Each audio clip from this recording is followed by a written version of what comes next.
Várzea Talk 76. Roda, Barbosa, a vinheta.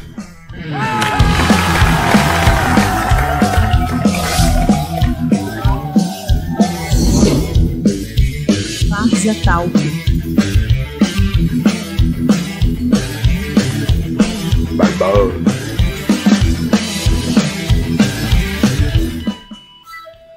Várzea Talk 76. Maravilhoso.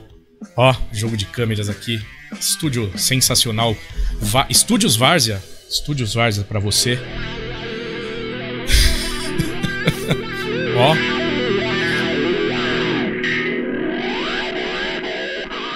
Barbosa não me acompanha. Só me ferra, viu? Tá certo. Vamos lá, gente. Várzea Talk 76 hoje, sensacional. Com um convidado indicado por um dos nossos entrevistados, né, pessoal? Então vai ser muito bom hoje, não percam, programa maravilhoso. Começando, Denis Salvo apresentando este programa maravilhoso para vocês. Jobelardo já tá na tela aí. Opa, já tô na tela e mandando aquele vida longa e próspera para todo mundo que nos assiste aí. Maravilhoso, Jobinha, obrigado. Renezinho, do Estrangeiro. Olá, pessoal, boa noite. Hoje tô gravando aqui do quarto, porque a patroa tá fazendo reunião lá na sala. Ela que manda, né? Ela que manda e, né, reunião de Tupperware, a gente não atrapalha, né? Tá certo. Tá jóia, Renezinho, muito obrigado. Estamos aqui hoje com Eduardo Book Advisor. Eduardo, obrigado aí pela presença e participação aqui no nosso programa. Oh, grande honra, boa noite a todos que nos escutam, nos veem. Vamos prosear. Vamos prosear, vamos falar aqui. O Eduardo foi indicado pelo nosso amigo Hélio, que já participou 2 vezes aqui no programa. O Hélio é o nosso campeão de participação aqui, ele veio 2 vezes, é isso? Teve outra pessoa que veio 2 vezes? Teve, Jobinha. Teve a Thaís. Ah, Thaís veio 2, tá empate, então temos que chamar... E tem o advogado, não é? E teve o José Ricardo, nosso advogado da bancada. Ah, verdade. Pô, Hélio, você já perdeu ali a... Que já está também convidado para falar sobre processos do Estado, né, Jobinha? Que a gente precisa fazer você já em breve aí. Ele, por favor, não, já tá certo. Falei com ele ontem, inclusive. Estamos aguardando então aqui. Esse aqui é o livro, né, do Hélio, que a gente até fez um sorteio aqui sensacional. O pessoal ganhou aqui o livro. Que foi editado aí com a assessoria do Eduardo. Então vou falar do Eduardo. O Eduardo, ele é um Book Advisor. Então, Eduardo, para quem tá vendo a gente, o que é um Book Advisor?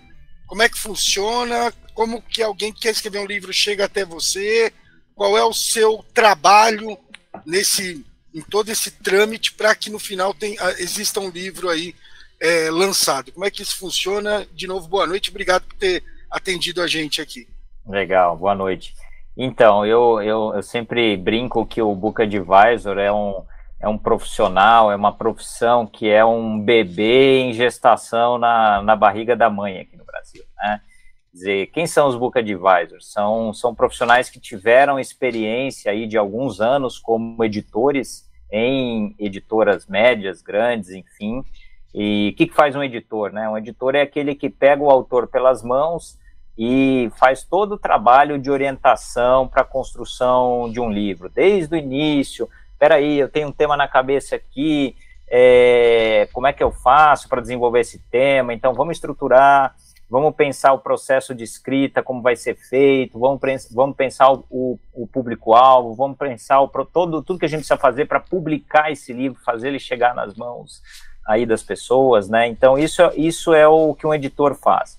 E só que, quando você trabalha em editoras, quer dizer, eu me lembro, eu trabalhei 12 anos em editoras, sempre como editor, e eu recebia lá, trabalhei em editoras médias e grandes, então, nas editoras médias que eu trabalhei, eu recebia 200 a 300 novos livros por mês para avaliar. Nossa, né? Cara. O editor é aquele que tem a caneta, né, o poder de decisão sobre a aprovação ou não de um livro para publicação, né?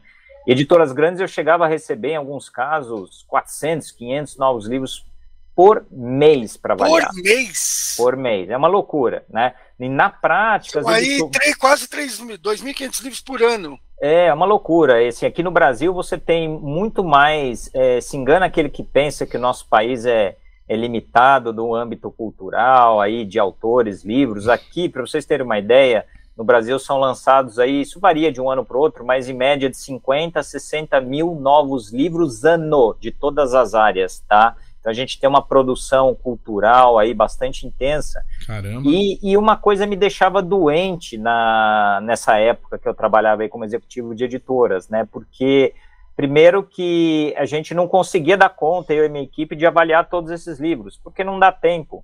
Você tem tantas coisas para fazer, então você tem que orientar os autores que já estão lá na casa, em processo de escrita, ou livro em publicação, você cuida de uma série de processos. Então o livro ficou pronto, você precisa treinar a equipe comercial da tua própria editora, falando do conteúdo, você precisa visitar a livraria, você precisa participar de evento, enfim.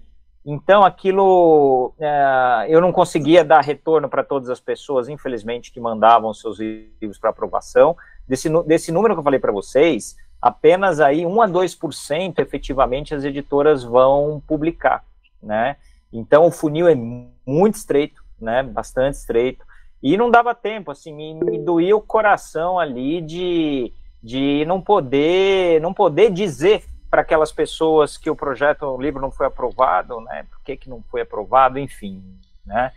E isso me levou à carreira de Book Advisor. Só para fechar aqui, tem uma pergunta do René, só para fechar. Então, assim, eu decidi sair da vida de executivo de editoras e iniciei uma carreira como um consultor editorial, que é o Book Advisor, ou seja, é alguém que sabe como construir livros e pega o autor pelas mãos, né, e ajuda em todo esse processo. Tudo que eu fazia numa editora, eu passei a fazer com pessoas, famílias, empresas, né, trabalhando tanto livros em que eu faço publicação independente, assim como livros em que, quando eu vejo que tem potencial para serem publicados por editoras, né, eu busco editora no mercado, eu tenho acesso às editoras. Book Advisor, ele é um arquiteto, um engenheiro de livros. Vamos aproveitar que vocês são engenheiros aqui, vocês entendem bem o que eu estou falando. Opa. Assim, as pessoas, só para fechar, viu, René, estou te cozinhando um pouco o galo aqui. Não tem problema. Mas, só para fechar o raciocínio, assim, ninguém vai dar uma de louco aqui. Imagina que você quer construir uma casa, cada um de nós aqui. Eu quero construir uma casa, não tenho formação nem em arquitetura, nem em engenharia. Quer dizer, eu vou sair comprando um terreno, eu vou fazer uma planta, eu vou contratar um mestre de obra e uma equipe de pedreiros para tocar essa obra. Essa casa não vai ter uma boa fundação, essa casa vai desabar. E eu digo, aqui o Brasil é muito pobre ainda de informação para novos autores, e eu digo que escrever um livro de maneira bem feita, que realmente vai causar impacto nos leitores, isso exige uma orientação especializada de um Book Advisor. Entendeu? Então o Book Advisor é um arquiteto, um engenheiro de livros, que ajuda desde a estruturação, da orientação ao autor no processo de escrita, de toda a orientação, aconselhamento na fase de publicação do livro. Então, só para vocês poderem entender. Vamos lá, René, toca o barco aí. Não, a minha pergunta é um pouco relacionada a isso que você disse, que é como que a pessoa se torna um editor, né? Como ele se forma, sei lá, eu tô perguntando porque eu realmente não sei. Ele fez jornalismo, Legal. Ele fez letras. Como é que ele foi parar como editor? Tá, legal a tua pergunta, porque assim, aqui no Brasil a gente tem uma graduação e tem também técnico, tecnólogo, que é editoração. A própria Universidade de São Paulo tem lá a graduação em editoração, entendeu? Mas assim, editoração, ela foca muito no processo técnico de você fazer a publicação do livro. Para resumir, o que um livro passa? Uma vez que você tem o texto no Word ali, completo, um livro vai passar primeiro por revisão de português, em seguida ele vai passar por diagramação e concepção de projeto gráfico de miolo, tá? Vai ter a concepção da arte de capa, né? Se o livro tiver ilustrações, imagens, é preciso dar todo um tratamento para isso. A parte de impressão gráfica, desde escolha de papel, impressão em uma cor, 2 cores, 4 cores, enfim. Então o curso de editoração, ele é muito focado no processo técnico da publicação. Nós não temos, o Brasil é muito pobre de cursos e treinamentos para você atuar. O que é o coração do trabalho de um editor? Um editor, basicamente eu digo, é um gestor de produto, é um analista de tendência. O editor, ele tem que entender nos temas que ele lança obras ali, peraí, o que está acontecendo, o que está mudando, o que está emergindo, o que está na cabeça das pessoas, né? Um editor precisa conhecer público, além de tendência, precisa conhecer público-alvo, ou seja, o que está no inconsciente coletivo dos leitores, né? O que está no consciente e no inconsciente dos leitores, né? E isso, assim, infelizmente, você vai aprender na prática trabalhando dentro de editoras, tá? Aí onde você está nos Estados Unidos, aí a coisa é tão sofisticada no mercado de livros aí, que você tem curso de graduação, mestrado, doutorado nessa área para ser um editor, um publisher, enfim, aí tem bastante formação técnica, tá? Mas aqui não. Então, normalmente, os editores, a maioria deles, eu acho que 90% dos editores que eu conheci, eles vêm de uma formação na área da comunicação social e da língua portuguesa. Então, o cara formado em letras, jornalismo, e áreas tangentes a essas, né? E o meu caso foi uma história completamente fora dessa curva. Eu faço parte dos 10%, que eu entrei no mundo das editoras assim completamente por acaso. A minha carreira não é uma carreira planejada, nunca foi, né? Imagine vocês que eu estudei Relações Internacionais e eu estava lá no curso da PUC, sou filho da PUC aqui em São Paulo, e aí estava lá no segundo, terceiro ano da faculdade, e a minha visão de mundo eu quero trabalhar na ONU, eu quero trabalhar em organizações internacionais com refugiados, com não sei o quê, ajudando as pessoas em condições extremas, assim, aquele idealismo jovem muito típico até de uma escola que fomenta isso, como é o caso da PUC, São Paulo, né, muito humanista, né, só que eu sempre tive uma paixão muito profunda. Desde que eu me conheço por gente, eu leio compulsivamente, assim. Eu posso dizer para vocês que eu tenho algumas grandes paixões na vida, e uma delas é a leitura, que eu aprendi com meu pai, com a minha mãe. Eu lembro do meu pai e da minha mãe quando eu era criança, não sabia, acho que eu nem não tinha ideia do que era, muito antes de aprender a escrever, ler, estavam eles lá na sala lendo, e essa memória, esse exemplo dos pais, eu sempre digo que tem duas instituições que formam os leitores, né? Uma é a família, que tem um peso aí de 50% ou mais, e a outra é a escola, né? Então, se a gente não tiver pelo menos uma dessas influências serem aí bem positivas, fica difícil se formar um leitor, né? Mas, enfim, e aí eu estava lá, na época da faculdade, aí, coincidências da vida, telefona lá para o meu pai, uma tia, minha tia-avó, irmã da minha avó, mãe dele, e a tia Libânia, me lembro como se fosse hoje, ela liga lá já nos seus 80 e muitos anos, e, Paulo Sérgio, tudo bem, meu pai? E o Dudu, como vai? Tá aí na faculdade, tá fazendo?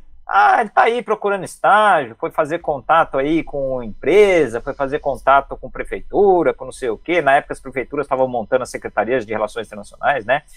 E aí ela falou, Paulo Sérgio, esse menino gosta tanto de ler, né?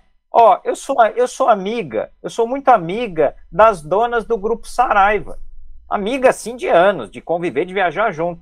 Falou, escuta, ele gosta de ler, eu ligo lá pra tia Queta, e falo para ela lá, para alguém lá na editora receber ele lá para uma entrevista, enfim.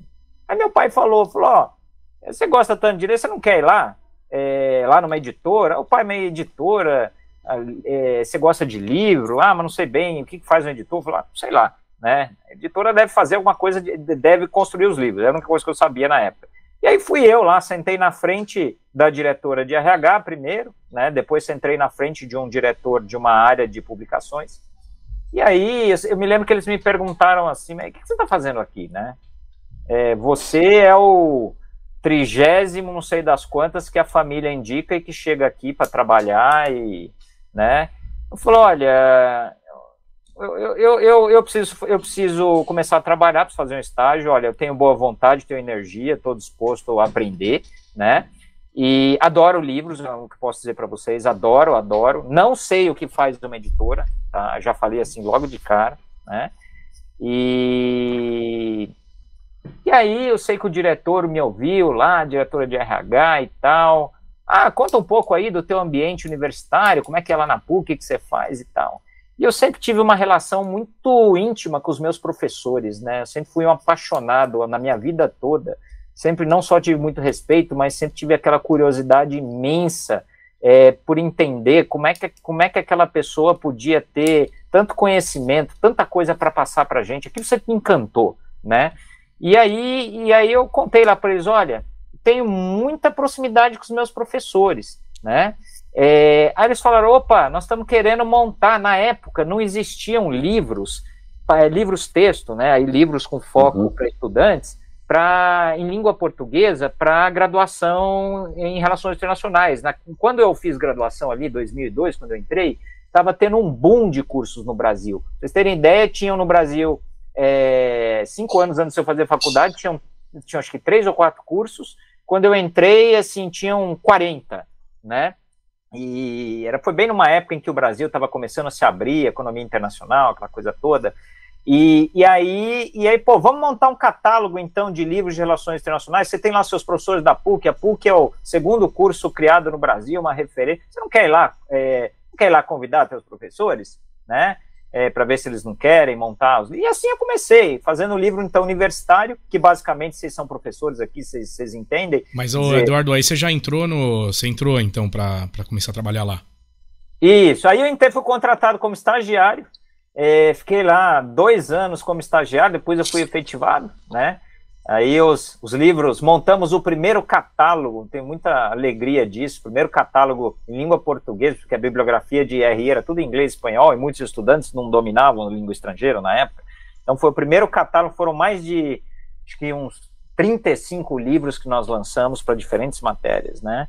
Só que isso aí, depois de 2 anos, não era nem 1% do que eu fazia, eu estava ali, me tornei um editor de aquisições, não existe o Headhunter. Eu era um book hunter, um author hunter, né, um caça-autores, caça-projetos, né? E aí eu passei a buscar livros aí, fazendo contato com as melhores universidades do país, nas áreas livros para áreas de administração, economia, contabilidade, relações internacionais, comunicação social. Depois também de um tempo a gente criou lá uma linha de livros para profissionais, livros de gestão e negócios. E assim eu comecei. Né, fui aprendendo, né, para responder, a gente dá uma longa volta para responder que para você ser um editor aqui no Brasil você aprender na prática, na lida ali, de conversando com autores, de entendendo a natureza de como que é um livro que você está ali fazendo, né, mas tem alguns fundamentos que eu te diria, viu, René, assim, para você ser um editor, você tem que entender. Primeiro você tem que entender a cabeça do teu autor, né? Todo autor tem um sonho, né? Você precisa entender que sonho é esse, que expectativas ele tem, como que ele quer, como é que ele enxerga o livro na vida dele, porque o livro, eu trabalho com um conceito que, assim, o livro para mim é o filho do autor, né? E por quê? Porque ele carrega muito da história da pessoa. Não tem como, pode ser qualquer livro, tá? Desde você fazer um livro técnico, até um livro de ficção, ou um livro infantil, não interessa. Ali tem a tua visão de mundo, ela está colocada ali de alguma forma, né? Então para você ser um editor, você precisa entender como funciona a cabeça de um autor, você precisa entender minimamente dos temas que você que você trabalha, que você vai publicar. Assim, é impossível um editor ser especialista em todos os temas que ele publica, você conhecer a fundo, você tem que ter uma noção básica, tem que ser, como eu disse, você tem que ter a capacidade de analisar a tendência, né? Você tem que entender o leitor, né? Assim, quais são aí os grandes motivadores que levam esses leitores a buscarem um livro, né? Tem uma pergunta que eu sempre digo, eu sempre falo que os autores... você quer escrever um livro, vai fazer o seu primeiro livro, você tem que responder essa pergunta, né?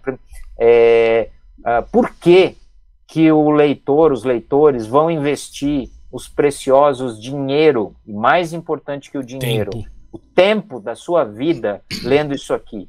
Ou seja, o que você vai agregar para a vida do seu leitor? Eu tenho aí uma visão muito, muito particular minha, eu acredito no livro que agrega alguma coisa para a vida da pessoa, sabe? Eu acredito numa visão de que o livro precisa ter utilidade, né? Não interessa o tema. De alguma forma, a pessoa, o leitor, precisa sair diferente da onde ele começou a leitura, né? Enfim, então eu vejo os autores, para mim, todo autor de livros, ele é assim, ele é um educador, tá? Ele é assim um formador de consciência, ele é alguém que agrega para o repertório do outro. E ainda mais quando você pensa um país como o Brasil, que a gente tem aí, eu brinco, a Belém-Brasília de bicicleta para evoluir em termos de educação, em termos de consciência, né? Então, assim, os autores e nós, Book Advisors, nós, editores, a gente tem uma responsabilidade gigantesca de contribuir para as pessoas evoluírem, né? Enfim, então, basicamente, não tem, infelizmente, formação para esse tipo de atividade, que é o, vamos dizer assim, né, assim, essa coisa de um editor perceber mercado, perceber pessoas, perceber leitores, isso é uma coisa que se desenvolve com a prática aqui no Brasil. Eduardo, vai lá, Denis. Primeiro, eu cometi uma gafe aqui, esqueci de falar teu sobrenome, Eduardo Vilela, certo? Imagina, fica Passou batido. E também estamos com o nosso dinossauro aqui na bancada hoje, não posso deixar aqui, senão ele fica puto aqui, né, que eu não falo o nome dele no começo. Já cuspiu, olha lá, ele fica putinho. Então não tem essa profissão no Brasil de formação... Uma formação técnica específica. Tá. E o que é o advisor? O que você... traduziria aqui para o português. Mas ô Denis, só antes do Book Advisor, só uma perguntinha, desculpa. Eduardo, e aí, com tudo isso que você explicou, puta, maravilhosamente bem, porque eu também não entendia muito bem essa figura, né, e tinha muita curiosidade, na verdade. Agora, por exemplo, um autor de muitos livros... Ele é um pouco editor e o editor ele é um pouco autor? Tem um pouco dessa correlação entre os... Então, eu diria para você que não, tá? Assim, um autor, mesmo sendo experiente, tá? Assim, o que eu digo, né? O que falta, a meu ver, para o processo de evolução dos autores aqui no Brasil? E aí eu estou sendo bem específico, Brasil, tá? O autor brasileiro ainda tem muita visão de que o papel dele é produzir o conteúdo, e aí ele entrega esse conteúdo para alguém, que seja uma editora, ou que seja um consultor, ou uma distribuidora de livros, enfim, seja lá quem for. Agora você se vira para divulgar e vender o meu livro, tá? Então, assim, eu acho que os autores têm uma boa caminhada, uma lição de casa de entender público-alvo, de entender... assim, peraí, enxergar, em vez de enxergar o marketing, né, e as vendas como algo, vamos dizer, de baixa importância, né, pelo contrário, você tem que entender que o teu livro, se a tua missão é fazer com que o máximo de pessoas tenham acesso, leiam aí o seu livro, as pessoas precisam ficar sabendo da existência do seu livro, as pessoas precisam saber aonde que elas vão encontrar o seu livro, as pessoas precisam entender o que o seu livro vai trazer para a vida delas, né? Então, assim, o marketing e as vendas são atividades muito nobres, são atividades que fazem um livro se perpetuar junto com o bom e velho boca a boca, né? Então, assim, infelizmente, são poucos os autores no Brasil ainda que têm uma visão de que eles têm que trabalhar, têm que suar na divulgação, eles têm que ajudar a sua editora no processo de divulgação e vendas, né? Ele tem que entender, ninguém melhor que o autor, o maior vendedor, o maior divulgador do próprio livro é o autor, né?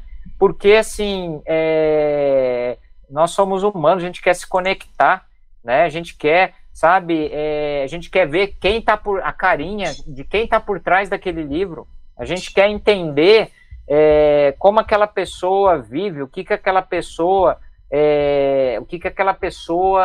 de que modo aquela pessoa quer influenciar a sociedade, entendeu?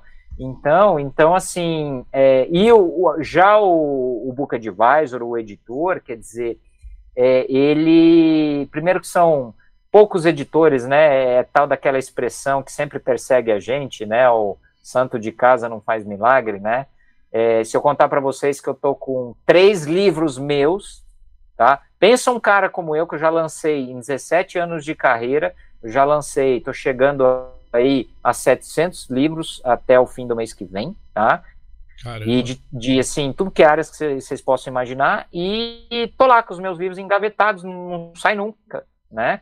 Então, olha só que inconsistência, não né? É aprovado, eu toda a metodologia não é aprovado pelo, não é aprovado pelo seu Book Advisor? Pois é. Mas enfim, já tem a pergunta aí do Jobel, mas só para fechar, quer dizer, o editor, o Book Advisor, poucos são autores de livros ainda, né? Eu acho que a gente fica tão envolvidos nessa missão de ajudar as pessoas a tornarem o livro delas realidade, que a gente sobra aí pouca energia e tempo para a gente fazer os nossos livros, né? Mas tem sim, mas tem alguns poucos aí que escrevem, né? Eu de verdade, até quero falar publicamente aqui, porque aí a gente se compromete sempre mais, né? Leva puxão de orelha se não fizer, mas eu pelo menos um dos meus livros, eu me comprometi a, no máximo em 1 ano, estar com ele aí no mercado, né? E já adianto para vocês que vai ser um tema super polêmico. Eu adoro influenciar as pessoas por meio de um debate fora da caixa. Então, o título do livro vai ser Como Não Escrever Seu Livro. Tá? Opa, esse aí eu quero ler. Isso é uma ler. grande provocação. Hein? Esse aí eu quero ler. Então aguardem aí os próximos capítulos, né? E vem lançar aqui no Várzea Talk. Sem dúvida. Boa. Já está convidado já. Vou me sentir muito, muito honrado. Obrigado pelo espaço aí. aqui, pelo convite. Jobel, vai lá. Jobinha. Já falei demais. Vamos lá. Eu tenho várias perguntas, mas indo nessa linha sua, né, de eu tô com o livro engavetado, né? Aquela história do Casa de Ferreira, Espeto de Pau. O Jobinha tem 8 aí, né, Joba? Oi? Você tem 8 aí. Eu tenho um monte aqui, tudo escrito pela metade. Isso aí é um papo para outra hora. Mas eu também tô querendo pegar falar, eu vou colocar aqui e vou trabalhar nele todo dia. Sim. Mas eu queria perguntar para você o seguinte: você recebia no seu tempo ali de executivo, você falou 400, 300, 500 livros por mês. Sim.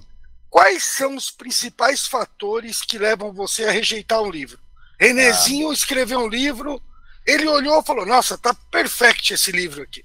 Aventuras de René nos States. Tem foto, tem aventura, tem romance, tem mistério, tem espionagem. Só que chega na sua mão, você fala, porra, o que é esse? Né? Você fala, putz, está faltando. O que leva você a rejeitar? Ou, pelo menos, passar a mão no telefone, ligar para o autor e falar, amigão, tá quase, mas ainda não tá bom. O que é isso daí? Pera um pouquinho, então, só um minutinho, Eduardo. O Eduardo Barbosa, aqui, nosso operador, vai fazer uma pergunta complementar aí, que é... Vai lá, Barbosa. Vamos lá. Vai lá. Você não mudou a câmera. Não, mas ele tá vendo lá. Ah, tá vendo? Então tá bom. Eu não preciso aparecer, então eu sou elemento oculto. Tá bom. Boa noite, Xará, tudo bem? Tudo bem, você, Edu? Tudo ótimo. A pergunta que eu tenho que fazer, eu acho que tem muito a ver com aquilo que o Jobel falou agora, só que o Jobel seria uma resposta um pouquinho depois. A pergunta é a seguinte: como é que se inicia esse processo entre autor e book advisor, tá? E qual a sequência dele? Porque aí depois você acaba respondendo também, inclusive, a parte de você rejeitar a ideia, etc. Tá, legal. Então, vamos começar literalmente aqui do início, tá? Para você poder... para você ser um autor, para você poder escrever teu livro, tá, tem 2 condições que são assim sine qua non, tá? A primeira, você precisa definir um tema, né? E você precisa ser um especialista, ou seja, você precisa dominar esse tema em profundidade, ou seja, tanto no aspecto teórico reflexivo quanto no aspecto prático vivencial, tá? Você tem que realmente conhecer bem o seu tema. Na minha cabeça é inconcebível uma pessoa que queira escrever um livro de um determinado tema e não dominar isso, assim, né? A segunda condição sine qua non para você ser um autor você precisa entender para quem que você está escrevendo o teu livro, porque se você quer ser lido, Não tem jeito. Você não escreve o livro só para você, mas você escreve principalmente para determinado público, para determinada persona, que tem uma ou mais necessidades conscientes ou inconscientes. Eduardo, ela vai precisar do teu livro. Mesmo se for uma ficção, alguma coisa assim, mesmo que seja uma ficção, por exemplo, tem que ter intenção por trás. Não é só lazer, não é só ter um momento ali legal de relaxar. Não. Se vocês analisarem, por que os clássicos estão aí há décadas ou há séculos, por exemplo, na área de ficção? Porque tem mensagens poderosíssimas. Se eu resgatar entendi. O Dostoiévski e o Machado de Assis, muito antes da moderna psicologia ser inventada, você quer aprender de psicologia? Vai ler Machado de Assis e Dostoiévski. Aquilo ali, né, é uma universidade de psicologia. Vou de louco. Só para ficar no exemplo, né? Enfim, e é ficção, né? Então assim, o que eu digo, né? As pessoas... em nenhum momento eu disse para vocês que é condição sine qua non para você ser um autor, você saber escrever, você dominar o português escrito, ou seja, a redação. Não é condição sine qua non. Para vocês terem uma ideia, 80% dos livros que eu faço aqui na minha empresa de consultoria, eu trabalho com pessoas que os autores são pessoas que têm um tempo limitadíssimo, são pessoas muito ocupadas. Não existe no Brasil a figura do escritor profissional. O que é o escritor profissional? É aquela pessoa que a profissão dela é ser autora, ela vive de escrever livros, ela escreve um livro atrás do outro. Nos Estados Unidos, por exemplo, onde você está aí, René, você tem essa figura do autor profissional. Por exemplo, o Stephen King, ele é um escritor profissional. Dan Brown, né? Dan Brown, esses caras vivem de escrever livros desde o início, praticamente, né? Eu sei, mas... E aí, então, qual que é o processo de uma pessoa que me procura aqui? Funciona da seguinte forma. Primeira coisa tem um grande mito aí na cabeça de quem quer ser um autor. O cara chega para mim muitas vezes e fala assim, eu tenho um tema, muitas vezes ele não sabe, ele não pensa em público-alvo, ele está querendo escrever para ele o livro. Isso é uma coisa que eu preciso desconstruir muitas vezes, mostrar. Você não vai ser lido se você fizer só o livro pensando em você, cara. Infelizmente, é um direito seu. Se você quiser fazer, faça, mas saiba que você vai ser lido pela tua esposa, pelo teu filho e pela tua mãe, pelo cachorro, acabou. Entendeu? Lerem, né? Então, você vai ter 20 leitores, entendeu? Então assim...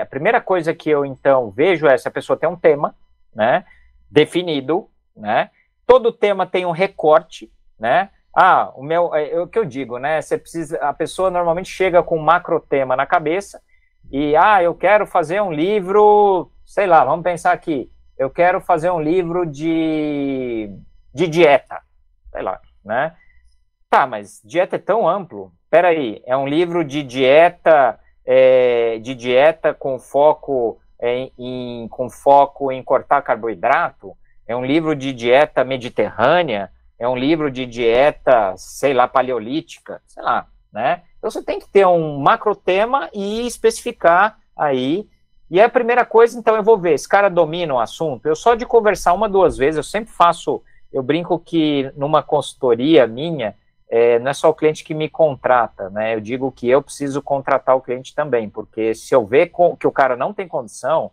eu não tenho condições de inventar um livro por ele. Não tenho, não faço isso, tá?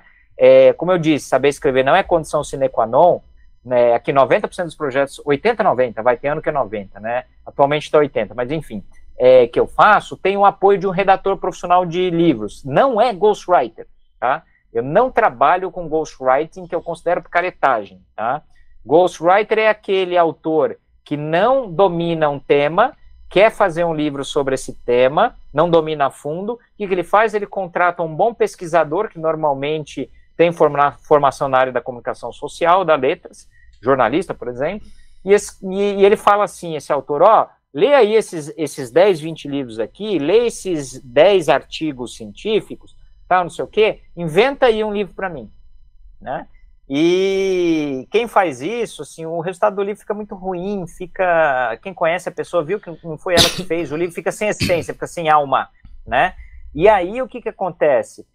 Eu aqui, o que eu faço? Os redatores que eu trabalho são escribas, né? Ou seja, o autor, então a primeira etapa, vi se o cara domina o livro, legal, vamos montar uma estrutura de capítulos para esse livro. Não existe esse negócio de, eu tenho um livro escrito na minha cabeça, já vou ir direto, vamos direto para o primeiro capítulo.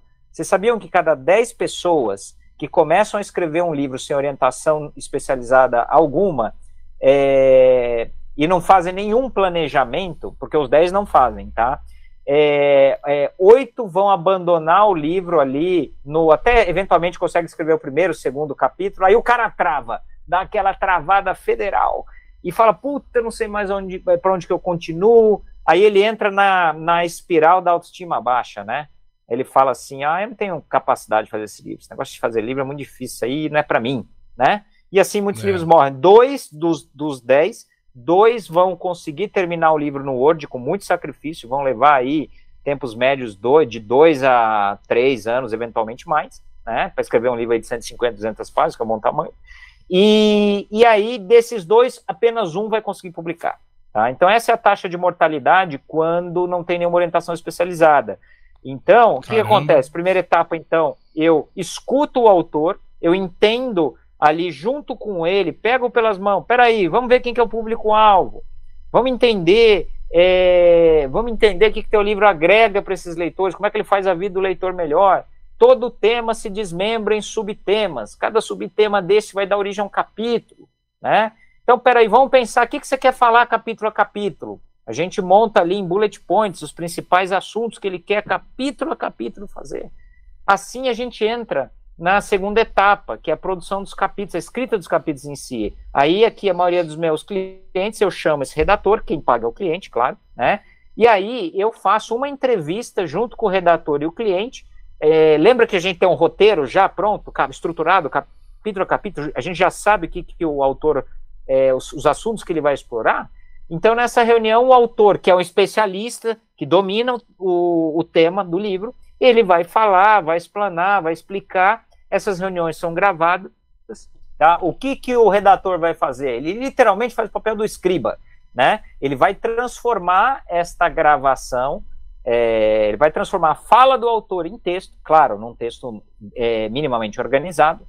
Esse texto vai vir para mim, né? Não para o autor ainda, ele vai chegar para mim.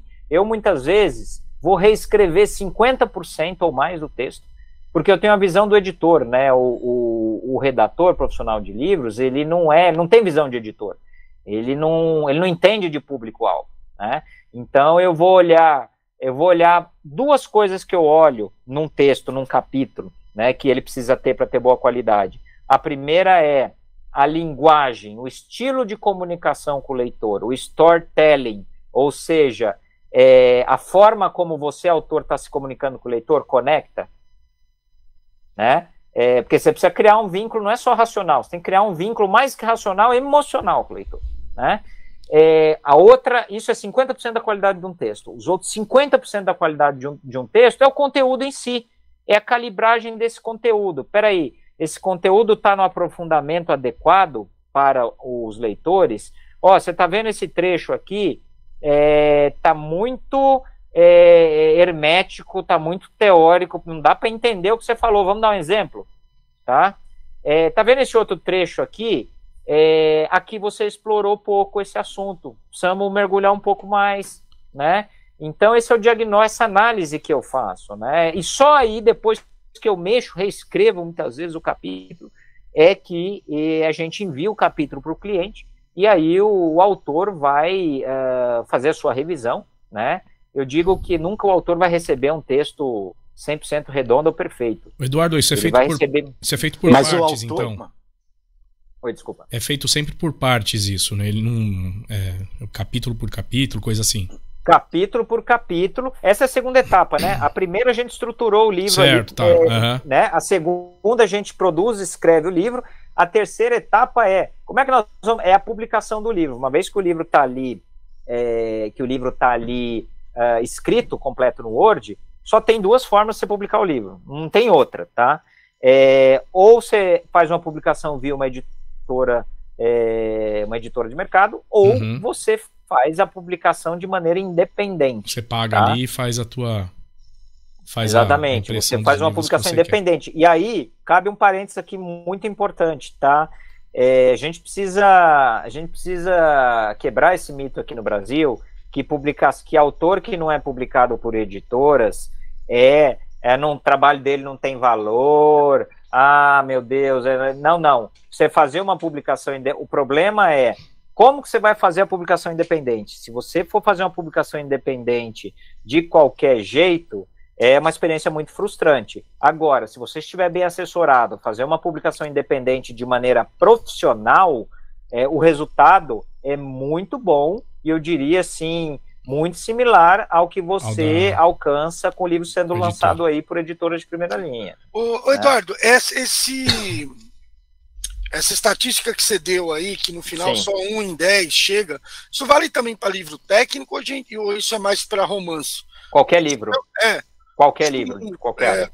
Acho que o René também, a gente toda hora está escrevendo apostila, apresentação. Eu não tenho nenhuma dificuldade nisso. Eu faço um livro de 200 páginas sobre um tópico que eu domino em uma semana. Né? Fazer, sei lá, Python com aplicações de estatística para X. Em uma semana eu tenho esse livro pronto aí, pego aqui, pego lá, monto tudo certinho. Claro que acaba virando uma apostila e não um livro. Talvez até por um erro, né? Eu pensei que essa dificuldade era mais para romance. Não, pelo contrário. Você também. Então, da mesma forma, eu assim, posso dizer para vocês, desses 700 livros que eu lancei na minha carreira, tá? Vamos lá, acho que uns 500 são na área de não ficção, né? E pelo menos aí uns 200 são livros com foco, livros técnicos em graduação, pós-graduação, MBAs, enfim. E assim, se você consegue isso que você falou, isso é um ponto completamente fora da curva, né? Uma coisa que acontece muito com os professores, né? Normalmente quem escreve livro técnico, livro-texto, é professor de graduação e pós, né? Assim, normalmente o que acontece o o professor monta uma apostila em cima de slides de PPT, qualquer coisa nesse sentido. Até, muitas vezes, cansei de receber apostilas para avaliar, e aí o cara falou, meu livro tá pronto, tá aí, só você publicar. Aí você recebeu o livro do cara lá, aquilo não era nem 20% ali de conteúdo suficiente para um livro. Sim, né? Perfeito. Porque de fato, viu, Jobel, assim, as pessoas elas não sabem como se faz um livro, sabe? Elas têm muitas fantasias na cabeça que não procedem, né? E o nosso mercado, infelizmente, ele é muito pobre de informação a novos autores, né? Assim, os editores que deveriam fazer esse trabalho, né, educativo, por não terem tempo, por terem equipes enxutas, muitos projetos para avaliar, lançar, não conseguem, né? O que eu já vi, e eu me deparo bastante nisso, por exemplo, às vezes eu pego um livro, compro um livro na internet sobre um determinado assunto. Sim. Tanto é que, de uns tempos para cá, eu estou optando em ver vídeos do que ler livros. Porque o livro acaba vindo das duas uma. Ou ele vem muito teórico, como você falou, vem hermético. O autor não cuidou da linguagem. Não cuidou, não. E vem e não tem exemplo nenhum. Aí você fala, explicou, e eu uso isso aonde? Como é que eu aplico na minha vida? Não é capaz de dar um mísero exemplo para te guiar, sendo que é um livro técnico com aplicação, né, prática. Então, ou é esse caso, o livro hermético, ou vem um monte de exemplos sem nenhuma base. Fala, mas ele está tirando isso da onde? E aí fica uma desconexão, né? E agora o que você falou é verdade. Talvez eu tenha que reformular o que eu falei. Eu sou capaz de fazer, não um livro, mas uma apresentação em PowerPoint para aula em uma semana. Mas olha, você falou, não, mas aí o livro, talvez esse PowerPoint vai virar um livro que você tem 10, 15%. Falta ali 85%, 80% para virar um livro. E isso é verdade mesmo. Não está nesse nível de detalhe. Né? Sim. E até... falar, Eduardo, só um pouquinho do que você falou antes que a gente se perca. Por exemplo, tem o Jack Welch, lá, né, aquele ex-diretor lá da GE. Paixão por vencer. Então, eu tenho quase certeza que o livro dele foi isso que você falou. Ele acabou falando um milhão de coisas e tal. Agora, se você pegar se você pegar o Jobel, né, a gente pode ser o nosso próprio redator, né? Eu não precisaria ter o redator correto ou tô... Então, aí uma questão assim, primeira coisa, né, poucas, de fato, tá, olha, eu falo para vocês com uma experiência de quem lançou livros de pessoas com pós-doc em Harvard, MIT, todas essas escolas americanas aí, e assim, cansei de receber livros escritos que você não conseguia entender nada o que o cara falava, né? Então, o que eu te digo, assim, a nossa língua, ela é uma língua complexa, tá?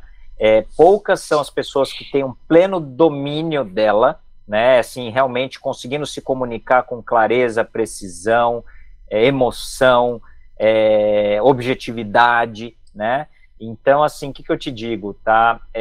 Eu tenho aqui os meus 10, 20% dos meus clientes que escrevem de próprio punho, mas eu oriento ali na unha, muito próximo deles, tá? E muitas vezes, quando eu vejo que a pessoa quer fazer de próprio punho, mas ela não tem condições, a gente para e a gente vai para o redator.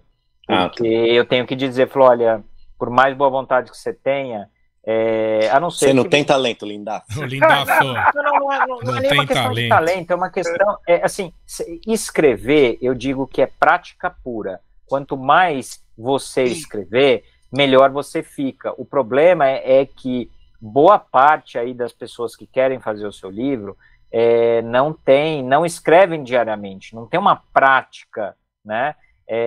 Então assim, de verdade, eu gostaria de ter mais pessoas aqui escrevendo de próprio punho, mas assim, falta tempo, falta disposição, energia, falta domínio da língua, né? Então é uma mão na roda. Se você for ver, eu vou te dar um número que é muito impressionante, assim. Pra você ter uma ideia, eu cheguei até nesse nível de medir, tá? Uma pessoa que seja um especialista, conheça a fundo o seu tema, se ela dominar a redação, ela vai levar, o tempo normal, ela vai levar aí, em média 3 horas para produzir o conteúdo de uma página. Nessas 3 horas, o que está incluso aí? Está incluso o cara pensar, né? Porque em raros casos alguém sai psicografando, né? Então tem o cara pensar, elaborar e aí a redação em si. 3 horas por página. Então, se você quer escrever um livro de 200 páginas, nós estamos falando aí de 600 horas. Quem que tem 600 horas hoje para se dedicar a um projeto como esse, né? Enfim, a estatística chocante se você escrever um livro com o apoio de um redator, você vai levar aí, mais ou menos, tá, para fazer 150, 200 páginas, de 6 a 8 meses no máximo. Se você for escrever de próprio punho, tendo uma orientação especializada como a minha, que dou várias orientações de como é que você cria uma rotina de escrita, como é que você não vai querer dar uma de José Saramago, de escrever, escreva orações curtas, é mais fácil do seu leitor entender e você vai conseguir ser mais objetivo, né? Então, assim, com uma orientação como a minha de próprio punho, a pessoa vai levar aí de 1 ano a 1 ano e meio, tá? Se ela fosse fazer sozinha, sem nenhuma orientação, é aquilo que eu falei, 2, 3 anos, às vezes 5 anos, né? Então, assim, é uma coisa, eu digo que fazer um livro, as pessoas, elas, dentro dessa linha de mitos, né, elas acham que para você fazer um livro, você precisa de uma inspiração sobrenatural, que você precisa, um dom, não sei o quê, quase algo assim que beira o místico, né? Normal. E aí eu digo, como qualquer coisa na vida. Determinação é mais importante, né? Não, planejamento. Tá? Organização, tá? Estratégia e muita execução. Acabou, entendeu? Né? E tá bem orientado. Tem que estar bem orientado, tem que trabalhar com cronograma, entendeu? Então, assim, não tem nenhum mistério aí. Mas você tem que ter o que eu falei. Você tem que conhecer público-alvo e você tem que dominar o seu tema, senão você não faz isso. Ô, Eduardo, você falou aí do português, né? Poucos dominam hoje, né? Imagina essa molecada hoje, o que vai ser amanhã, vai estar cada vez pior, eu acho, com você escrevendo em WhatsApp e tudo mais, né? Ô, Denis, posso emendar? Eu acho que é a mesma pergunta que você fez, só que mais bem feita. Claro. Como é trouxa. É uma alfinetadinha de leve aí. Ó que eu vou Imagina, fazer. gente. Cortei o áudio. Imagina. Jeito nenhum. Vai lá, René. Mas eu acho que o tópico do Denis é importante, eu só vou ilustrar melhor. Quer dizer, ainda hoje, porque eu lembro que quem me indicou foi esse senhor Jobel, ele falou, cara, vai ler o Código da Vinci, porque é muito legal e tal, e não sei o quê. Eu acho que no terceiro ano de engenharia, lá foi mais ou menos nessa época, né? Alguns anos atrás. Alguns anos. Beleza, aí o que eu fiz? Fui lá, comprei o livro e li, puta, foi muito legal. Só que hoje em dia, a gente tem as mídias sociais, TikTok, YouTube. Como que tá hoje esse mercado? Quer dizer, eu ainda assim consigo lançar e ter um público ou realmente há uma queda? Uma curva queda, Nas vendas aí, ou na tendência de venda. Eu vou dizer uma coisa para vocês surpreendente, tá? Vocês sabiam que hoje grande parte, para não dizer a maioria, tá, dos leitores de ficção adulta hoje são jovens e adolescentes? Tá? Quando você vai a uma feira de livro aqui hoje no Brasil, quando você vai a uma Bienal do Livro de São Paulo, do Rio, Festa Literária de Porto Alegre, seja lá onde for, vocês vão ficar chocados com o fenômeno dos jovens e dos adolescentes ali, obsessivos, eu diria até, pelos seus autores preferidos, que são, assim, com uma relação de fã, assim, uma coisa impressionante. Então, o que eu digo, tá? Eu digo o seguinte, eu defendo a tese que o livro de papel, ele nunca vai desaparecer, por uma razão muito simples no meu entender, tá? O livro de papel, ele ativa vários sentidos ao mesmo tempo, né? Então você tem o tato, você tem o cheiro do livro novo, você tem a visão, né? E você tem o som de manipular a página, manipular o livro, ou seja, ele ativa o sinestésico também, né? Quando você lê um livro que te emociona, que mexe com as tuas emoções, esse é o sinestésico em ação, né? Então, quer dizer, o livro, ele ativa todos os sentidos básicos humanos. Se você pegar, você consegue imaginar vocês lendo um livro de viagens, ou um livro de vinhos, ou um livro de artes, sendo e-book? Consegue imaginar a experiência? Pensa naquele livro que é um coffee table, aquele livro lindo, que você vê aquela impressão, aquele papel, aquela beleza, não tem como. Então, assim, então, as crianças que estão nascendo hoje, isso aí é um mito, já vão nascer completamente digitalizadas, tá? E o livro impresso vai morrer. Elas vão nascer digitalizadas, sim, só que elas têm necessidade do tato, elas têm necessidade de ativação dos sentidos, e a tecnologia, por mais que ela avance, vai ter o espaço. O jornal vai desaparecer, sabe por quê? O jornal jornais e a maioria das revistas tem uma grande diferença do livro, porque é um conteúdo de consumo muito curto e rápido, que você vai consumir de graça muitas vezes na internet, tá? Agora, o livro exige uma concentração, um mergulho cognitivo, tá? Para você poder viver essa experiência. Não tem como você... E assim, por mais que a tecnologia tenha avançado, nós estamos muito longe ainda de uma experiência de leitura do e-book agradar. Eu me canso, eu tenho Kindle aqui, eu uso, enche o saco, chega a hora que eu não aguento mais, entendeu? A luz. Então o livro de papel, para mim, não vai desaparecer. Na verdade, eu não vejo o e-book e o audiobook. O audiobook hoje nos Estados Unidos, por exemplo, onde você está, Renê, ultrapassou as vendas de e-books, hein? Olha que coisa interessante, né? Mas assim, no mundo inteiro, o grosso das vendas é o livro de papel. No Brasil, em torno de 85% das vendas é livro impresso, tá? De 13% a 14% das vendas é o e-book. O e-book dobrou da pandemia para cá, era 7%, 8% em média. E o audiobook está nascendo aqui. Já temos aí em torno de 1% a 2% do mercado audiobook. Já tem empresa só gravando conteúdo, né? Só gravando o audiobook. Uma empresa que gravou os livros, toda a série do Harry Potter, né? Exato. Fez toda a gravação da série. Tá florescendo esse mercado. E vocês sabem que acontece, né? Eu vejo o e-book e o audiobooks não como mercados que estão roubando espaço do livro impresso. Não, eu vejo eles como complementares. Eu tô dirigindo, eu ponho um audiobook, né? Sim. Exatamente. Você não vai ler, né? Uma coisa Sim, pode falar. Não, aí é opinião minha. Eu me adaptei bem com o e-book, até porque tem um monte de livro aqui, eu não tenho mais lugar para pôr. Sim.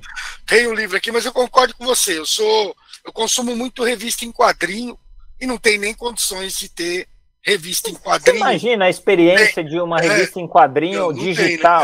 Tem, né? Não tem, né? Matou o tesão. Você vê aqui essa série nova aqui do X-Men, né? Essa é a edição 40, né? Tem que ser impresso, você consegue imaginar isso? Tem, olha a qualidade. Não tem como.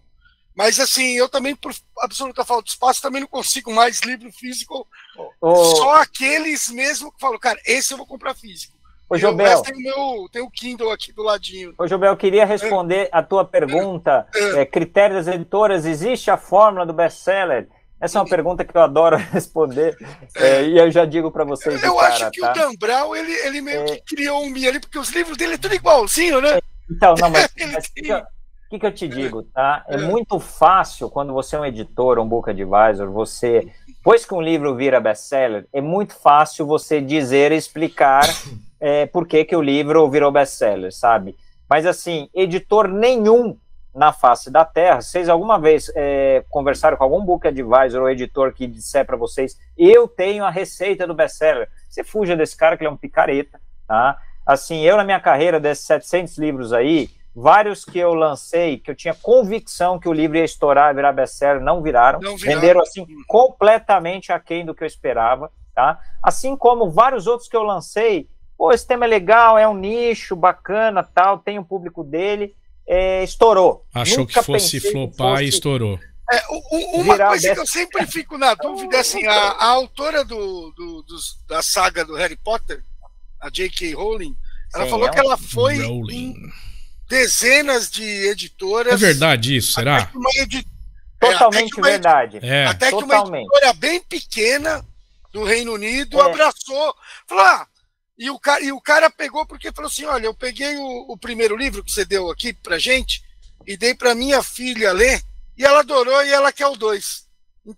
Então, mas qual que é legal essa?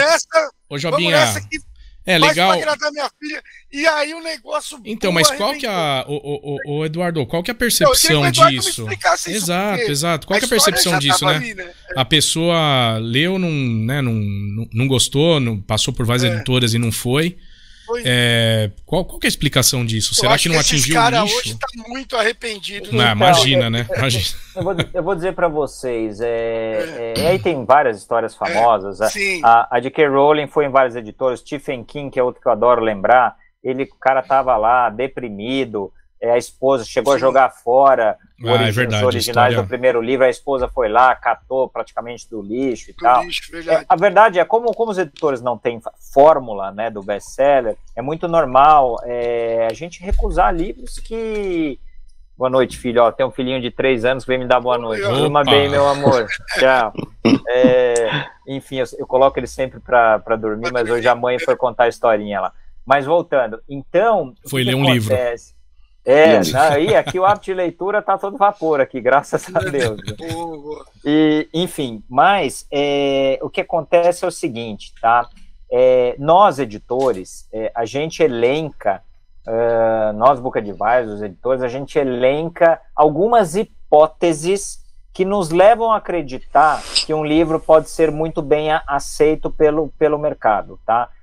O que a gente olha quando a gente vai avaliar um livro numa editora? Isso, assim, estou dizendo, isso vale para livro técnico, isso vale para acho que a maioria aí das áreas, né? Primeiro você avalia, esse tema tem público, uma base de público-alvo numerosa, tá? Porque tem temas hiper específicos que você vai mapear, estudar público-alvo e tem 500 pessoas no Brasil que seriam interessadas naquilo, não é viável, não dá para fazer, né? Então, você vai dimensionar público-alvo, tá certo? Primeira coisa. Segunda coisa que você vai ver, uma editora jamais vai lançar um livro de um tema que é mais do mesmo, que você já tem aí 10, 20, 50, 100 livros desse mesmo tema no mercado, não vai lançar, esquece. Existe um critério muito forte dentro das editoras de lançar temas em que elas identificam, elas fazem um cruzamento. tem base de leitores numérica, e é uma baita demanda, existe uma dor forte, ou existe um sonho muito forte em entender esse tema, uma necessidade muito forte em entender esse tema, e tem baixa concorrência, ou não tem nenhum livro desse assunto, tá? E aí vai se estudar por que ainda não tem nenhum livro desse assunto, né? E então, normalmente, os livros que as editoras lançam são livros de temas que são tendência, de temas que tem ou não tem concorrência, ou tem baixíssima concorrência, tá? Outro critério que as editoras avaliam, né? Hoje em dia isso é muito forte também, é a rede de relacionamentos do autor. Ou seja, esse autor, como é que esse autor, como é que é o tamanho e a qualificação da rede de relacionamentos dele, tá? Então, assim, você tem uma legião de fãs, você tem ali, vocês falaram uma coisa muito interessante aqui no início do programa, talvez a gente ainda não tenha um grande número de audiência, mas a audiência que nós temos é extremamente engajada. Então, as editoras olham isso, qual é o nível de engajamento e de influência que os autores têm no público-alvo deles, né? Também é outro critério, né? Mais um critério que as editoras avaliam, né? Será que esse tema tem um potencial de venda recorrente, né? Exemplo, o que é um livro de venda recorrente? Típico livro texto universitário. Não sei se vocês sabiam disso, enquanto um professor ficar lecionando aquela disciplina ou aquelas disciplinas, enquanto ele permanecer naquela instituição de ensino, ele vai adotar aquele livro. Então, um livro universitário, muitas vezes é adotado, tem uma curva de vendas constante de 10, 20, às vezes 50 anos, porque tem uma massa, uma base de professores. Professor aqui no Brasil, tá? Isso não é uma crítica, por favor, mas o professor aqui no Brasil, universitário, quando ele decide adotar um ou mais livros na disciplina dele, dificilmente ele vai mudar ao longo dos anos, tá? Ele acredita, muitos professores acreditam que o bom livro é aquele que precisa trazer os princípios, né? E é raro, é difícil de se achar bons livros que tragam os princípios, porque técnica e metodologia, tá? Existe aos montes, é fácil. Agora, o princípio não é qualquer autor que consegue trazer os princípios de maneira muito dada, né? Enfim. Então as editoras avaliam aí esses critérios que eu falei para vocês, né? E tem muito, sim, vamos reconhecer, abrir o jogo aqui, o coração para vocês, que assim, vai muito da intuição também do editor, da experiência dele, do cara olhar. Eu muitas vezes lancei livros, tá? Que até a minha tese, nesses critérios que eu falei, não estava muito consistente, tá? Mas eu convenci a editora a lançar porque eu sentia um treco físico no corpo. Eu senti, puta que pariu, o que esse cara escreveu, o jeito que ele tá falando, isso aqui ele vai pegar na veia. Os leitores estão com essa inquietação muito forte, né? Então tem também um lado aí da experiência comum, porque para mim intuição não é nada esotérico, não. Intuição é o acúmulo da experiência ao longo da vida que te leva a desenvolver uma sensibilidade apurada para certa coisa, né? E você falou de nicho, aí só para o pessoal, né, saber, né? Hoje você tem uma categoria de livro na Amazon que é sucesso no TikTok. Uhum. E hoje no Brasil, na TikTok, né, na Amazon brasileira, na Amazon brasileira, o livro que está bombando, né, que vem do sucesso do TikTok, é A Canção de Aquiles, que é um romance, né, baseado aí na Ilíada de Homero. Né, eu tenho até atrás aqui a Ilíada, um livro de 2.000 páginas, e a menina fez um recorte e romanceou a história ali. Traduziu, né? Fez numa linguagem mais acessível, moderna para a criança, e a criançada está consumindo. A autora é americana, não é brasileira, mas tem uma categoria agora, é sucesso no TikTok. E engraçado que os livros que estão lá, a maioria são dos clássicos, é o que você falou no começo da nossa conversa. Os clássicos perduram eles mudam de roupa, eles trocam. Talvez ninguém vá ler Homero, porque ler Homero na íntegra é chatérrimo, são versos, por exemplo, em português traduzido do grego, um negócio maluco. Mas se você faz um romance em cima disso, tá explodindo aí no Amazon. Não, hoje só, na Amazon Brasil, né, que Sim. nem é tantas vendas como Estados Unidos, já vendeu aqui 36 mil exemplares. Isso é. Aliás, queria dar um dado para vocês, aí é empírico da minha experiência aí ter passado por várias editoras, tá? O dado é o seguinte, do total de novos livros lançados no Brasil, tá? Vamos lá, 80% desses livros, de quaisquer áreas, assuntos, temas, vão vender até 1.000 exemplares ano, tá? 15% desses novos livros vão vender acima de 1.000 exemplares até 5.000 exemplares, o que é considerado uma venda já muito boa. Aliás, vender até 1.000 exemplares é uma venda de boa razoável, tá? De 1.001 a 5.000, uma venda muito boa. 3 a 4% dos livros vão vender de 5.001 a 10.000 exemplares, o que é uma venda excepcional. E 1 a 2% dos novos livros vão vender acima de 10.000 exemplares, o que a gente pode considerar, a partir de 10.000, um best-seller, que é um critério aí adotado pelas editoras, né? O que eu digo? Eu disse que eu não tenho a receita do best-seller, mas uma coisa eu posso dizer para vocês. Para um livro ter chance de se firmar no mercado, tá? Eu diria que vender no primeiro ano 1.000 exemplares, tá? É a marca ali que todo autor deveria ter na cabeça para dar a chance da roda do boca a boca começar a girar. Porque a lógica de um livro é assim, desde que a escrita foi inventada. Se eu li um livro e gostei, aquilo realmente me fez bem, me agregou, eu vou indicar para 10, 20, 50, 100, 200 amigos, tá? Se eu li e achei aquele livro um desperdício do tempo da minha vida, achei aquele conteúdo uma porcaria, eu vou fazer o boca a boca reverso, eu vou sair falando mal para 200, 500 amigos, né? Não vão, vocês não podem perder o tempo da vida de vocês lendo isso, né? E então, para cada um exemplar, em média, para cada um exemplar de um livro vendido no Brasil, esse exemplar passa nas mãos de 2 a 3 pessoas, tá? Então, se você vender 1.000 exemplares, você, autor, vender 1.000 exemplares no primeiro ano, você está influenciando de 2 a 3 mil pessoas. Se você garantiu que o conteúdo do teu livro é um conteúdo de primeira, que realmente contribui para a vida do leitor, você tem a chance dessa base de 2 a 3 mil pessoas começarem o boca a boca fazendo indicação, tá?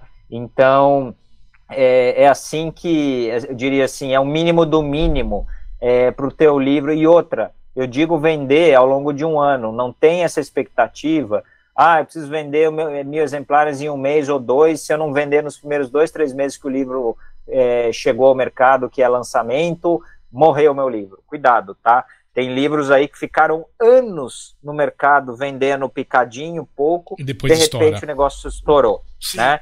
Então assim,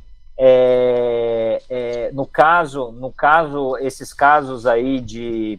E tem uma questão, né? Eu acho que a própria J.K. Rowling, o próprio Stephen King são exemplos, isso é pouco comentado, tá? Mas tanto J.K. Rowling como Stephen King são brilhantes na parte do marketing dos seus livros. Eles são, assim, mestres. Vocês podem ter certeza que, na minha opinião, 50% do sucesso dos livros desses grandes autores internacionais, 50% é a qualidade do conteúdo, é terem atendido às necessidades conscientes e inconscientes muito bem dos leitores, né? E os outros 50% é um trabalho de marketing, assim, muito bem feito, assim, para que os leitores realmente... eu não acho que o marketing deva ser usado para convencer a pessoa a comprar o livro. O marketing tem que ser usado para a pessoa saber o que o livro vai entregar para a vida dela, de valor, tá certo? É isso que precisa ser comunicado. Eduardo, tá? Então... Agora, deixa eu... fala, Renê. Sim. E é só... Não quer falar, Denis?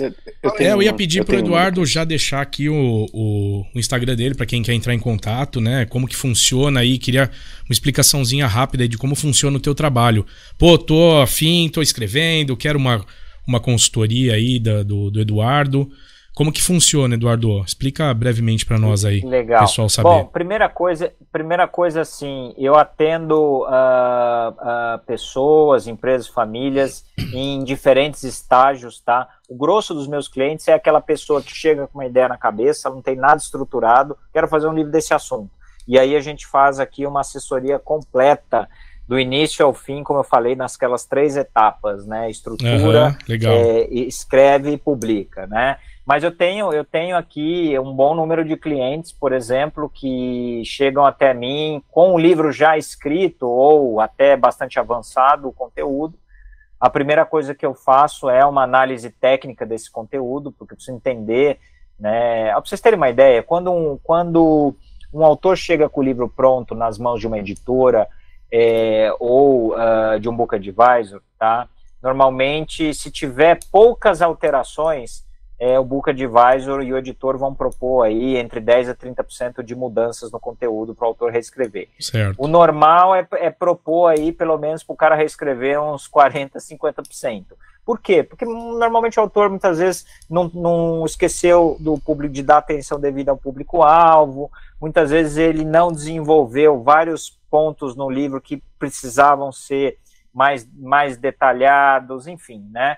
Então eu atendo clientes em diferentes estágios, tá certo?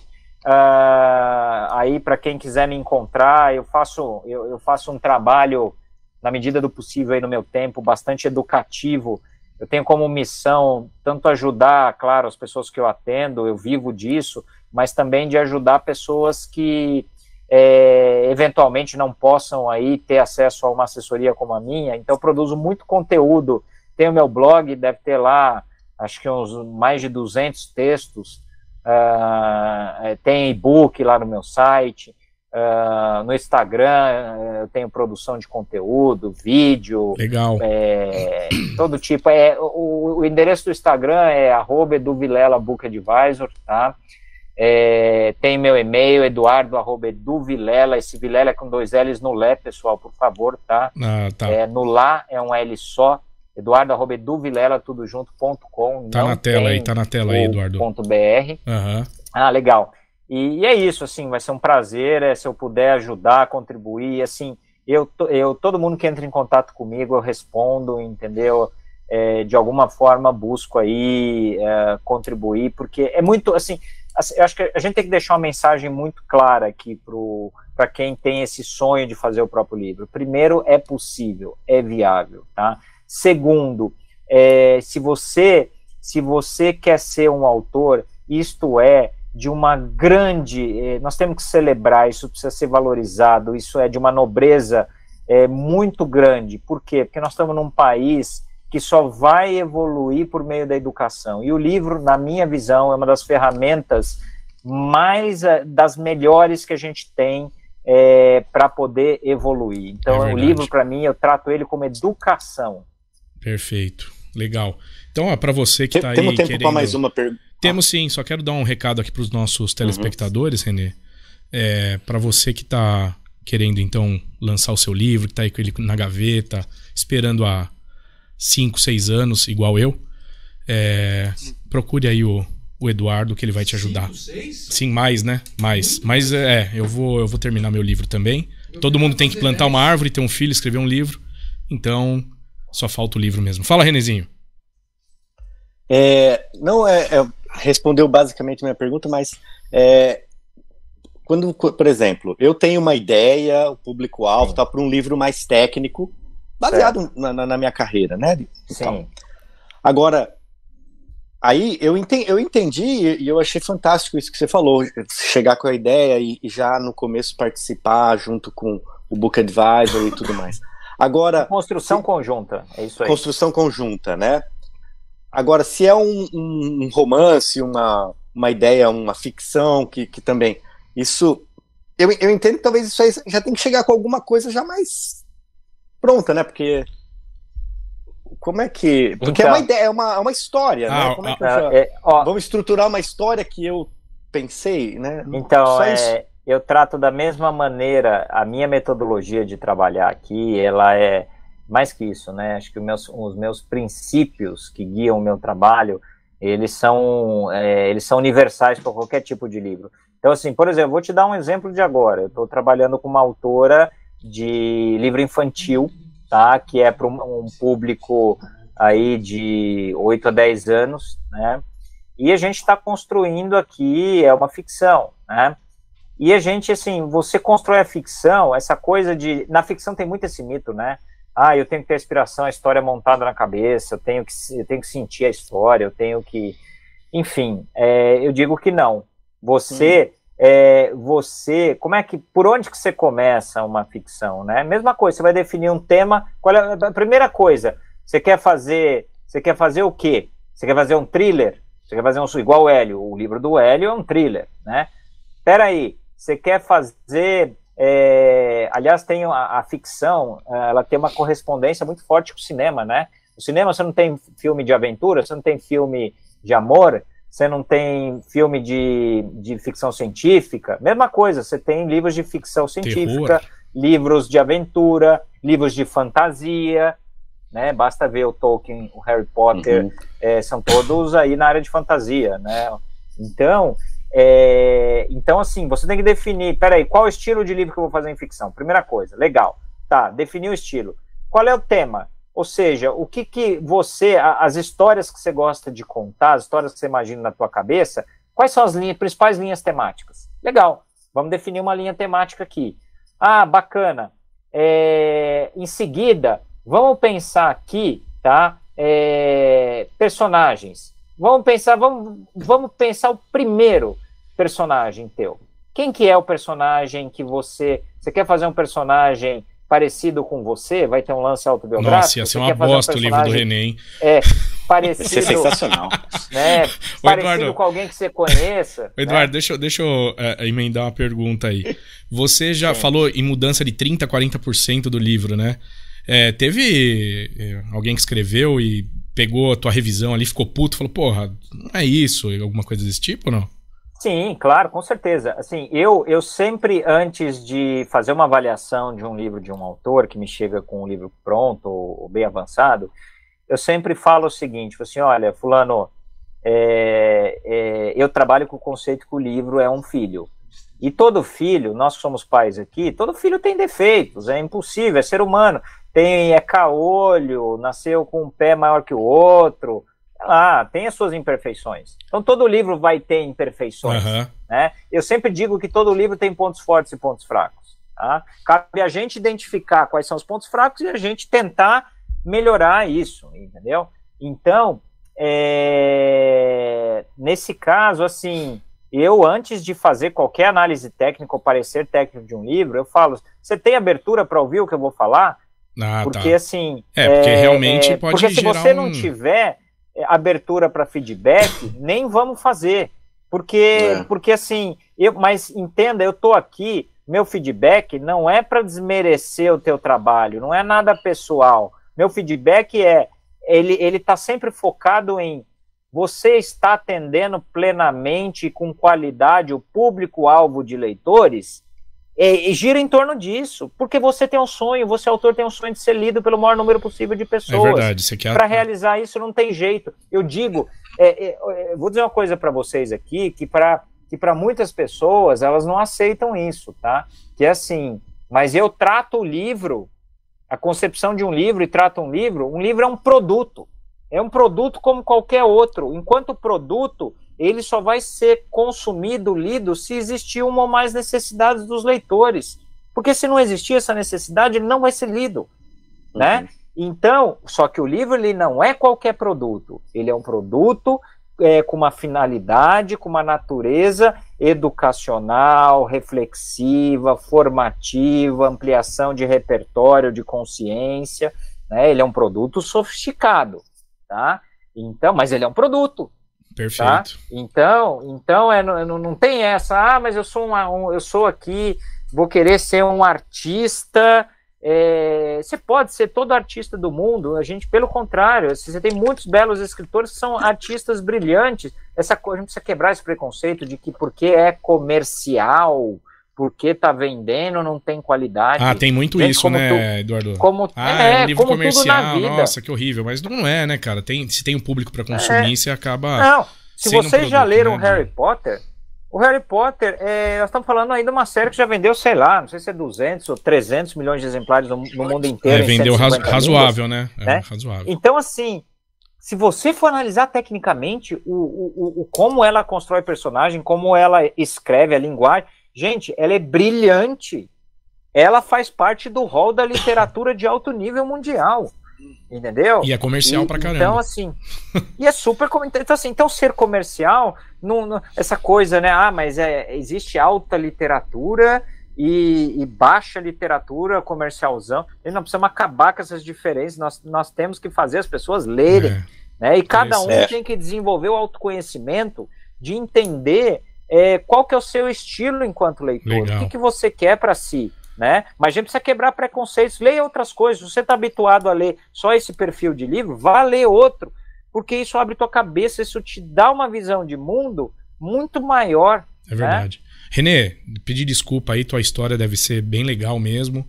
Vou dar até o título aqui: From Inadimelo to NASA, USA. O que você acha? NASA. Meu amigo já trabalhou na NASA. Tá certo. É um livro de ficção, vai ser um livro de ficção, com certeza. Maravilha. Gente, vamos finalizando aqui, o papo tá bem legal. O Eduardo tá convidado já pra voltar aqui pra falar do teu livro. Só volta com o livro na mão, hein? Com certeza. Tá. Você fez uma promessa aqui no ar, hein, cara? Então. Mas ó. No outro livro também, ele não comentou alguma coisa? Ou era filme? Galera, não, pera, para tudo. Eu tô com uma ideia. Olha lá. Agora. Lá vem. Para tudo. Põe João Kleber. Uma ideia sensacional. Para. Para o nosso episódio, sei lá, 85. Tá. A gente convidar o Eduardo e o Hélio, e aí a gente pegar livros que viraram filme e que são uma bosta. Um filme, né? Eu topo. Quase sempre. Eu topo. Fácil, porque eu conheço vários, né? Ia ser muito legal esse episódio, hein? Boa. Vamos deixar aí. O que você acha aí, Eduardo? Topa? Não. Boa temática. Demorou. Prazer. Teve eu ia falar do Paulo Coelho aqui, mas deixa então pra esse episódio do Varza Talk. Ô, Eduardo. Tem filme do Paulo Coelho? Tem. Tentaram fazer um filme, uma novela, alguma coisa assim, não foi? Tem novela, tem série, tem uma porrada de... Jesus. Tá certo. Bom, gente, acho que é isso então, Eduardo. Queria agradecer a tua... Pô, foi sensacional aqui. Acho que explicou muita coisa para quem quer lançar um livro e o que faz. O que você falaria? Eu fiz essa pergunta no comecinho. O advisor seria um conselheiro aí de livros, é isso? Exatamente, em português? Exatamente. É mais que um consultor ou um assessor. É mais que um consultor, né? Exato. É alguém que passa ali. Olha, para eu fazer um livro completo com um cliente, vai ser no mínimo do zero até o livro publicado, 1 ano e meio a 2 anos de convívio intenso. Então, assim, o Book Advisor, ele é um conselheiro, ele é um braço direito do autor, sabe? Um mentor. Né? Exatamente. Mas o mentor é aquele que aparece de vez em quando ali, o sábio, dá uma opinião. Junto um bom tempo aí. Você tá ali, você sua, sofre e vibra junto com o autor. Junto com o autor. E você se sente, eu sempre me sinto, se o autor é o pai, né, da criança, ou a mãe da criança, do livro, eu me sinto aí o avô, ou, enfim, né, sempre, o padrinho, enfim.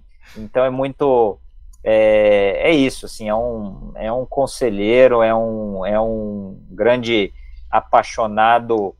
O Book Advisor vive a mesma paixão do autor, entendeu? Legal. Fazer esse livro chegar na mão dos leitores. Né? Maravilha. Sensacional. Obrigado, Eduardo. Esse foi o nosso Várzea Talk 70 aí, Barbosa. Eu não tô sem o Zé aqui hoje. 76. 7h30. Eduardo tá convidado aqui. O que foi, Barbosa? Hoje não teremos o Lounge Várzea, né, pessoal? Então, Hoje não. então eu vou terminar lendo aqui a curiosidade rapidinho e depois você já vai bolando o e-mail aí do gato, Joba. Frederick John Bauer foi o... Gato Advisor. Gato Advisor, pronto, tá feito. Gato Advisor, @gmail.com. Inscreva o Gato Advisor no nosso YouTube do Várzea Talk. Terminando aqui com uma curiosidade, queria também, para fechar aqui, Frederick John Bauer foi o criador da lata das batatas Pringles. Quando ele morreu em 2008, suas cinzas foram colocadas em uma delas. Sensacional, mais uma curiosidade para você, seu inteligentinho da turma. Minha pergunta que fica é: tinha batata dentro da lata ou não? Certo? Quem comeu a batata que tava Que na tava lá, lata, exatamente. ele pôs? É isso Essa aí. é a pergunta. É isso aí. Eduardo, brigadão, valeu. Gente, muito obrigado, Valeu, viu? Valeu, Eduardo. Valeu, Eduardo. Obrigado. Forte abraço. Gente, Vou te escrever lá, que eu tenho uma ideia boa. Viu? ixi, Agora eu pronto, vou aí, falar ó. perto deles, Vai querer então. consultoria de Toda graça, disposição. viu? Vai querer consultoria de graça. Até o próximo Várzea Talk. Barbosa, Bota comigo. câmera. Até o próximo Várzea Talk. Não percam, se inscrevam no canal. E um abraço e tchau.